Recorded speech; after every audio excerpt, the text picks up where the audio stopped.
What a gorgeous day.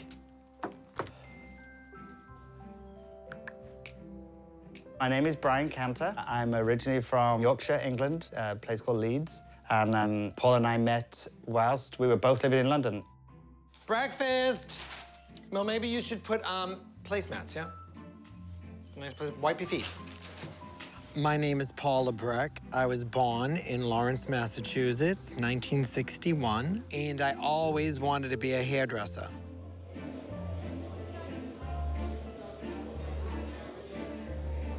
Our first business in 1988 was 200 square feet, which if you look at this room here, this room is about 400 square feet. So. And that business was started as a love story because Brian was English and I was American, and he needed a green card. And he wouldn't marry a woman. He said, I won't marry a woman because it's who I love. And we went to see the lawyer. How could he get a green card? And she said, well, if you opened a business, because he has product knowledge and a business degree, I could get him in the country that way.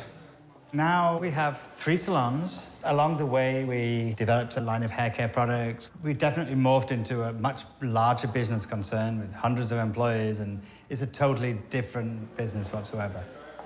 I call him the Chief Creative Officer, in that his creativity flows down to every area of our business. Brian gave it a personality.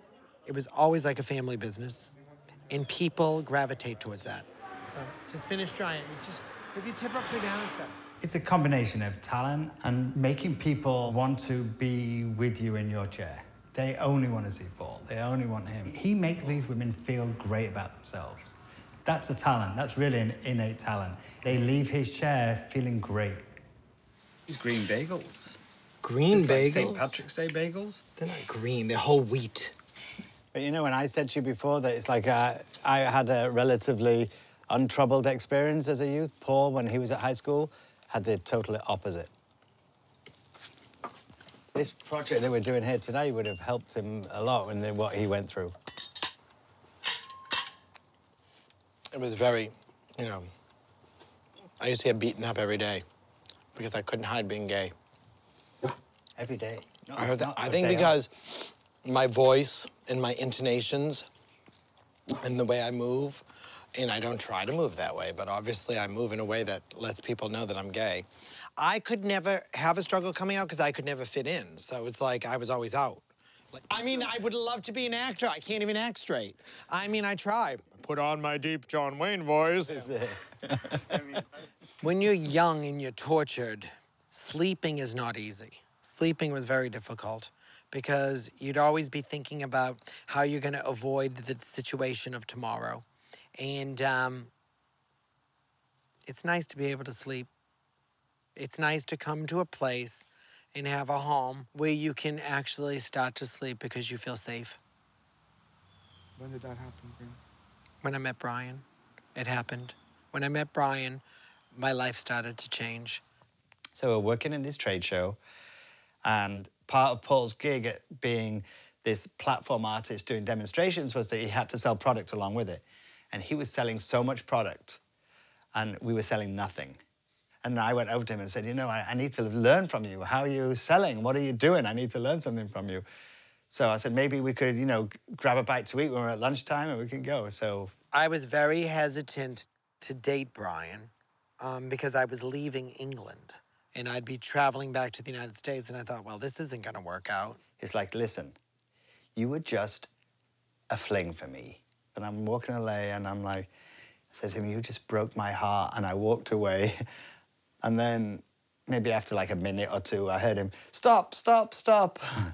I made a mistake. We should, let's see what happens. That was it. He wakes up every day and says, I love you so much. Now, for 25 years, you don't know me very well, but there are some days where I'm a little witchy. So for somebody to say, I love you when you're witchy, We just grew together. We met when we were kids, and we've always enjoyed being with each other. We get a kick out of each other, we both laugh, and we have a good time.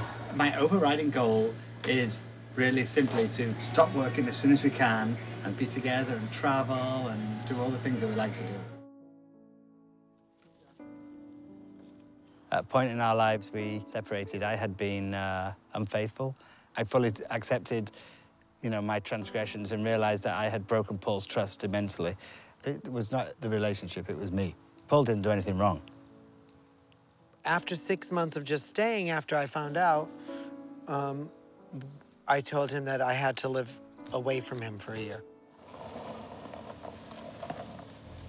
He said, "What can I do to win you back?" And I said, "There's only one thing you can do. You have to go into therapy, and then we have to see a therapist together. And you have to be able to answer this question for me. Why, if you loved me so much, you would risk everything that we have, a business, 2 homes, a love, a dog. Why would you risk that all for a stranger?" And I felt discombobulated the whole time. I was like, there was something missing the whole time. And so it was that element of being whole. I didn't feel whole. At that point, determined to do anything I could to try and make things work again.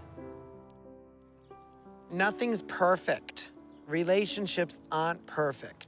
Nobody gives you a map and says, this is how you gotta live and this is the path you've gotta follow. And at the end of the day, I lived through far worse, and I know he is the love of my life. I was raised on a tradition of like Sunday dinners. This is like the tradition continues. We always have friends for dinner. So Paul and Brian send the save the date card out for their anniversary in what, March? And then the New York legislature passes the gay rights marriage law and makes it effective the day they're having their anniversary party. Now, if that's not meant to be, I don't know what's meant to be. No. We wanted to take advantage of the change in the law, which took place on that very evening. We had a friend who was a judge, so we decided to do it that night. For 25 years, you have been my best friend. With great joy, I have made you happy.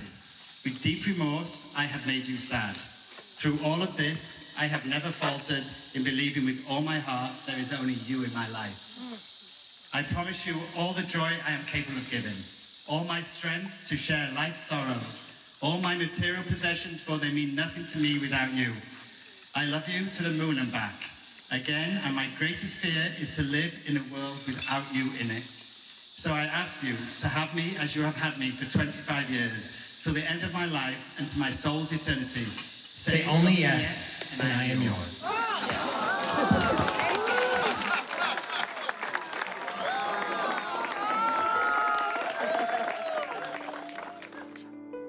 Marriage is a part where you say, I'm going to be there to the end of your life in this life. And if there is another life, I know our eternal souls will be bonded together. And I do believe that. I believe that Brian and I are soulmates and that we go beyond this world.